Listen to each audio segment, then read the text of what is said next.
Dr Megan Woods. Mr Speaker, it is my pleasure to take a call on this bill and to outline again why it is that Labor isn't supporting this legislation. As my colleague Dr David Clark spelled out, this actually isn't a decision that we came to lightly. When we as a Labor Party came to consider this, yes, we did consider our history. We did consider that as well as establishing the welfare state, building state houses and putting in place the kind of New Zealand we believed in, the first Labor government was also actively engaged in taking New Zealand to the world and establishing our trade links. And that is something that we as a party are proud of. But what we are not prepared to back, Mr Speaker, is a piece of legislation that is not about trade. And what we have in front of us today is not about trade.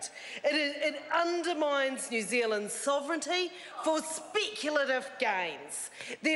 We'll come more to the analysis and what it means for New Zealand, because what we've heard, aside from a whole lot of anger on the government benches today, is a whole lot of mistruths about what it is that this deal means for New Zealand. And Mr Speaker, I'd like to turn to Todd Muller's speech, where he angrily waved the bill about and said that this was the future of work. Well, Mr Speaker, I fear for our country that there are members on the government benches that think that the TPP is the future for our country. Because what this is about a government that is short-sighted and a government that does not have any plan for the future. A plan that does not have any kind of long-term view. So what that government member, Todd Muller, thinks is the plan for the future is a 0.05 increase in GDP. What he thinks is the future of work is analysis that shows that because of this agreement, we're looking at 6,000 fewer jobs. What we're seeing from that member is he thinks that this is the plan for the future, that the minister who negotiated it, who said if we can't get a good deal out of it, we'll walk away. Well, there's not a good deal. There's a minuscule deal for dairy in here. It is tiny gains for it. And government members think this is the future. Mr Speaker, what this country needs is a government that understands what is coming, that understands that the nature of work is changing, that understands that our economy has to change with it, and understands it needs a government that will be able to stand up for it.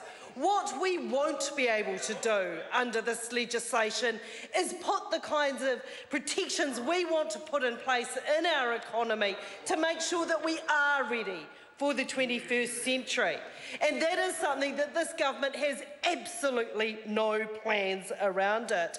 We want to make sure that we can put restrictions on foreign non-resident buyers in the housing market. I know this is a government that has absolutely no plan for addressing the housing crisis, and this just adds to it. Their support of this and their claim that this is what they believe the future is emblematic of them being a government that is out of ideas, is not facing the 21st century with any kind of plan, is out of touch and is growing increasingly arrogant, Mr Speaker. It is a government that has been there. So we've had the idea of the economic benefit and what that will mean for New Zealand, but let's have a look at that. I know that Mr Muller thinks that this is the future of work in New Zealand, and we've seen that by 2030 that would be a 0.05 increase in GDP. That's ambitious for the future. That's real ambition that I can see over there on the government benches.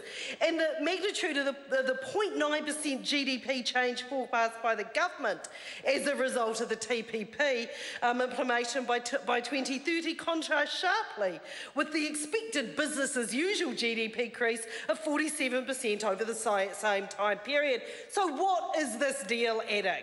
We know what it's taking away, Mr. Speaker, but what is the value add of this deal? What is it giving us as a country? And I've already alluded, Mr. Speaker, to the Tufts University analysis that says by 2025 that there could be 6,000 fewer jobs in this country as a result of this agreement. How is that good for us in the future? How is that good for the future of the future of work?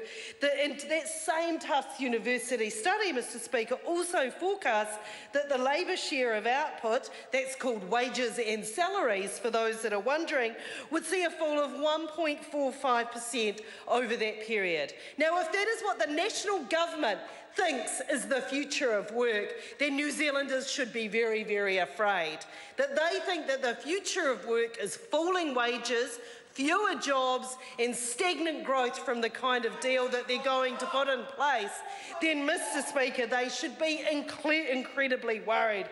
So, Mr. Speaker, Labor stands with the people that called for up-to-date, for 21st century analysis, for credible, sophisticated analysis of the TPP and its likely impacts on our economy.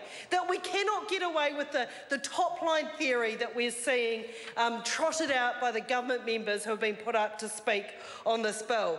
Then we've also had the constant refrain from members that this is what small business want. But no member on the government benches has addressed the MYOB survey that came out that showed only 39% of small businesses were in favour of the TPP.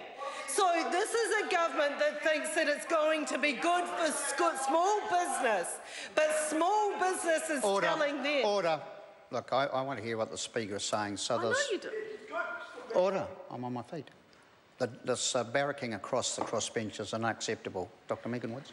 Maybe the Speaker will get a call at some point, the barracker will get a call at some point. But, Mr. Speaker, the idea that small business are saying that less than half, 39% of them are in favour of this deal is something that shows just out of touch that this government is. That it said trade good, yes. We agree trade is good, and we have always stood for free trade in the Labour Party. But what we will not stand for is this agreement that does not protect our future.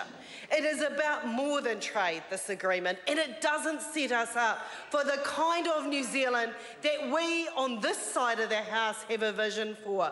One where we have security of work, one where we have a flourishing economy, and one where we can be in charge of our own destiny. And that is the kind of New Zealand that we are ambitious for on this side of the House, Mr. Speaker.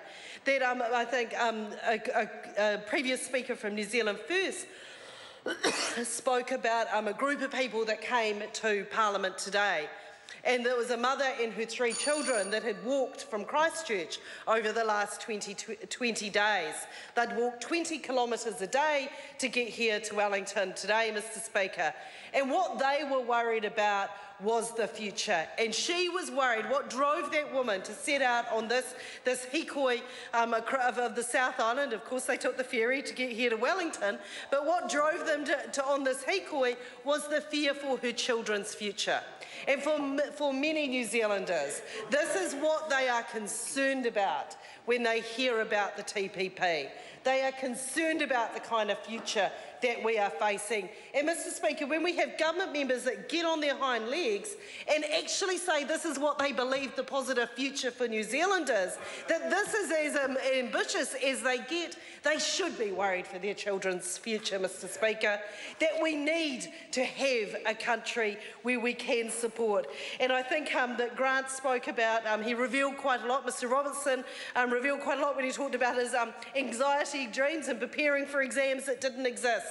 And what we've heard about other countries that have put on ice, because we don't even know that this is a deal that is going to go ahead. Joe Biden has given it a less than 50-50 chance to get through, less than even odds to get through, that we've seen other countries. We've seen Vietnam.